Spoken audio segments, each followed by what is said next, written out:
అందరికీ నమస్తే. నేను హిందూ యువత స్వచ్ఛంద సేవా సంస్థ సాయి. హిందూ యువత స్వచ్ఛంద సేవా సంస్థ ఆధ్వర్యంలో నిరంతరం గోమాత సేవ కార్యక్రమాన్ని ఏర్పాటు చేయడం జరుగుతుంది. నేడు 162వ రోజు కూడా ఈ గోమాత సేవ కార్యక్రమాన్ని నిర్వహించడం జరుగుతుంది. ముక్కోటి దేవతలకు స్వరూపమైనటువంటి గోమాతను మనం ఎంత పవిత్రంగా ఆరాధిస్తాం, పూజిస్తామో అంత పవిత్రంగా గోమాతలన్నిటికీ కూడా ఫుడ్ అనేది తీసుకెళ్లి ఫీడ్ చేయడం జరుగుతుంది. ఇలాంటి గోమాత సేవ కార్యక్రమాలు మీరు కూడా స్వయంగా పాల్గొనాలి అంటే టీం హిందూ యువత యూట్యూబ్ ఛానల్ సబ్స్క్రైబ్ చేయండి. గోమాత సేవ కార్యక్రమాలు మీరు కూడా స్వయంగా పాల్గొనండి.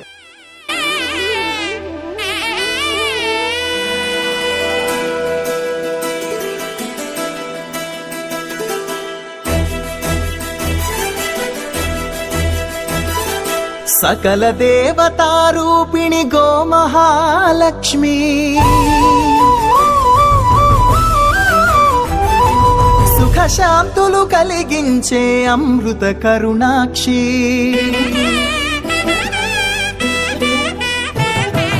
సకల దేవతారూపిణి